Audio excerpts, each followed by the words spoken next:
life is gonna be hard. And the sooner you accept that, it gets fun and easy.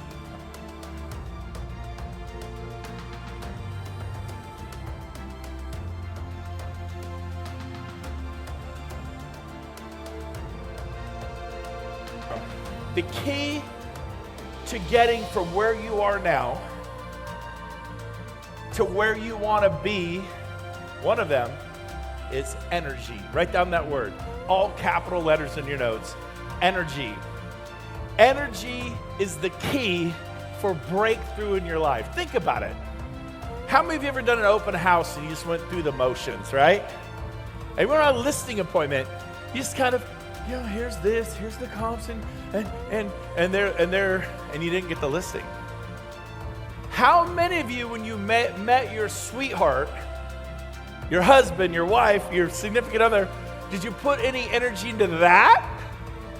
Were you excited? Super. Did you dream about what that first kiss would be like? Seriously, what's this got to do with real estate? It's got everything to do with real estate.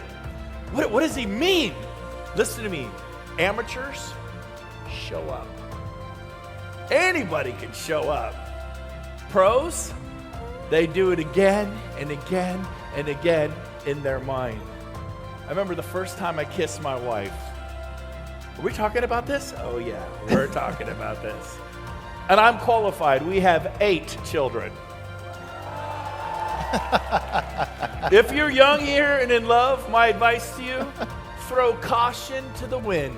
Come on, baby. What's the Bible say? Fill and multiply the earth, baby. Go take over. And so, but I remember we were on the Space Needle in Seattle, and I had it all planned. And I remembered I was going to ask her for a kiss at some point that night after dinner. We're walking and look at the view of Seattle. And I'd done it again and again. And guess what? You visualize the outcome. Agreed? Yeah. How many think I got a kiss? How many think I end up with a few more? Ocho bambinos. Right? Who wants a listing? Who wants a few more? Come on. And so what you want to do is you want to play the game of real estate before you play the game. Like, you know what I mean? You're on your way to the open house. Your teenage son or daughter's upset about this, and then your spouse is this, and you got in a fight with your spouse, and you show up to the open house with a lot of bad juju. Right? Like when Michael Jordan went to play basketball, or when Pele went to play soccer, I remember in high school we had a championship team, championship coach in soccer, football, and our coach in the 80s would have us lay on the ground before the game started. I was a center fullback, a little more slender.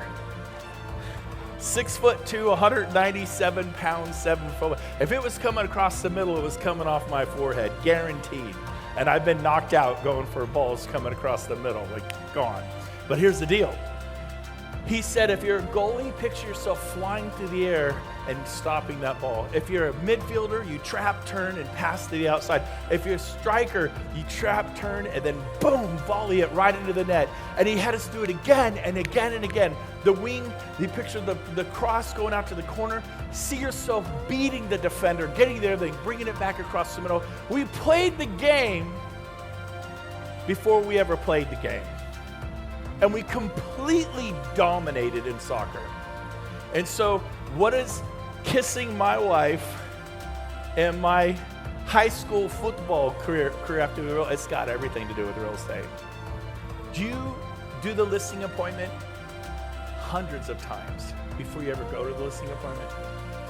I'm not sure what to do. There's the problem. Attach yourself to a team. Attach yourself to a mentor, someone you respect, someone who's selling 50 homes a year, if that's what you want to do.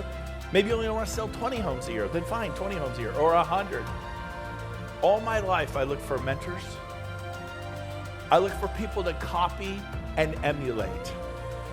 And here was the key to my journey in real estate. I've been blessed to sell in the last 27 years over 5 1,000 homes. Is that a lot of homes that I was able to be a part of? I had buyer's agents, I had listing specialists, but I was blessed to be a part of a lot. You know what the key is? I want you to write this down. Ready? Write this down. Write it down in all caps. Struggle. I was willing to struggle. You know, people have a name, and their name, Roberto or Caesar or, you know, whoever, they have a name. And their name means something if you look it up. You look up the root of the name. Does anybody know what Brent means when you look it up in Gaelic? It means uphill struggle. Oh. That's what my name actually means. And my whole life was a struggle. And so what you need to know right now, it's okay. Like, you're supposed to struggle. Now, I always wanted to be a pastor. I am a pastor in the marketplace. Real estate. So you're going to have to put up with a few references from the Bible, okay? I'm just going to, you know, hey, you get up here, you tell us your deal, you know, how you meditate and whatever, and that's cool. Cool for you. But I think as we get on our knees and we're willing to struggle, we're willing to fight the fight. The Bible says life is full of trials and tribulations. It's like, I thought it was just me. I thought I was the only one struggling. I was the only one with my teenage kids going crazy. Or I have a 5-year-old who has cancer. Or my brother passed away. I mean, every single person in this room, including me, could tell you a tragic situation that's either happening to them or very close to them right now. Yep. And you could say, you know what? I can't go to Miami because of that. And there are people who are not in this room because they let their circumstances hold them back. Do you agree? Yep, absolutely. And those are your very wind in your sails. What do I mean by that? Any people sail here? Any sailboat people here? Good, me either. I don't know a thing about it. But I know the basic concept. When you hoist the sails, it's looking to do what? Catch some wind. And when the wind hit those sails, it creates resistance. And the harder the wind blows, the faster the boat goes. Yeah. So if you are feeling resistance, I want you to harness that. I want you to grab it and lean into it. Don't go, oh, it's hard. Listen, man, you need to get this. Life is going to be hard. And the sooner you accept that, it gets fun and easy. Right? Yeah. Write this one down. You ready? Write this one down. You ready, you guys in the front rows here, right here? You've been looking at this. I know it's nice. Anyway, so. But here's the deal. I lost my train of thought with that. I'm like, what's he going to say next? That's so funny. It totally threw me off. I should have done that. But here's the deal. You're going to struggle.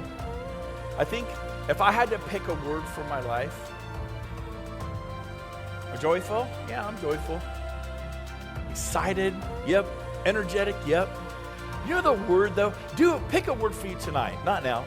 But like what word characterizes your life? And I've got a word. Every time I say it, I get excited. It gives me the tingles. What is it?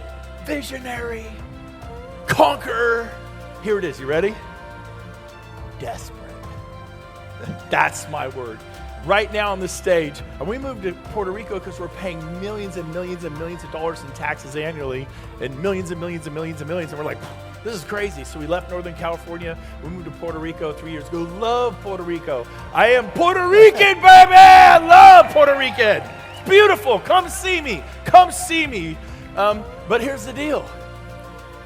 I've always, even now, and we get to fly around. Friends have jets and friends have yachts. You know, the best jet is owned by your friend.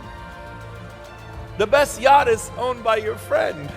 And you get to go to Necker Island with Richard Branson. You get to hang out with Tony Robbins because you paid the price. Because you realize, you know what? Let me ask you a question. How about this one? Are you living to die?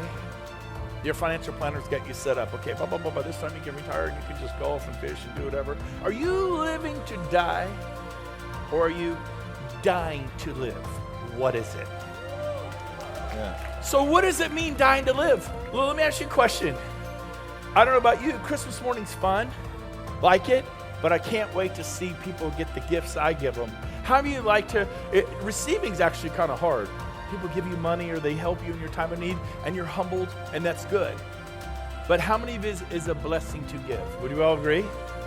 And the Bible says it's better to what? Give than to receive. Yep.